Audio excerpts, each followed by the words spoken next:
कारण मला असं वाटतं विमानात राहण्यापेक्षा रेल्वेवर किंवा रस्त्यावर राहिलेलं चांगलं आहे, म्हणून मी मुद्दाम रेल्वेने आलेलो आहे. आणि शिवसैनिकांचा उत्साह तर आहेच, मला वाटतं मी सांगण्यापेक्षा तुम्हीच बघू शकता.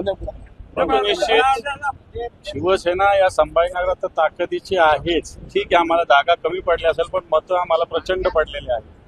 परंतु येणाऱ्या काळात नुसतं मतं न घेता त्याच्या जागामध्ये रूपांतर कशा पद्धतीनं करता येईल त्याच्यासाठी निश्चित शिवसैनिक नुसतं रांगड्या पद्धतीनं काम करतो, पण तांत्रिक पद्धतीनं काम केलं तर हे गोष्टी होऊ शकतात. पण आता बंगालमध्ये तसंच आपण बघत असतो, मतं खूप पडले, पण तू जिथं पडायचे तिथं नाही पडलेले. त्यामुळे मला असं वाटतं निश्चित येणार काळात शिवसेना या पद्धतीने काम करते.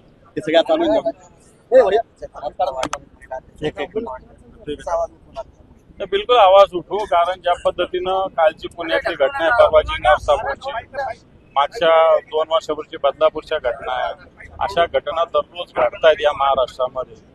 आता तुम्ही म्हणाल की याच्यात सरकार जे राज्याला गृहमंत्रीच नाही पूर्ण खऱ्या अर्थात. देवेंद्रजी फडणवीस हे राजकारण करण्यात गुंतलेले, बंगालच्या इलेक्शनला जा, हरियाणाच्या इलेक्शनला जा, झारखंडच्या इलेक्शनला जा, हेच काम करतात. राजकीय कामातच गुंतलेले आहेत ते पक्षीय, राजकीय म्हणण्यापेक्षा पक्षीय. मग याला फोड त्याला तोड, त्याच्यात गुंतलेले आहेत.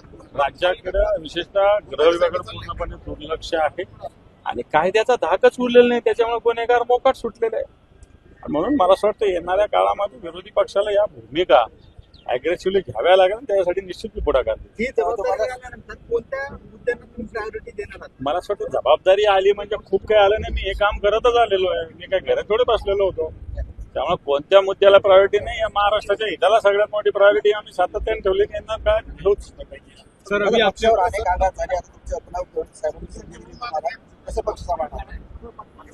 हे पक्षावर आघात नवीन नाही, परंतु या आघातातून सांभाळणं सगळ्यात महत्वाचं.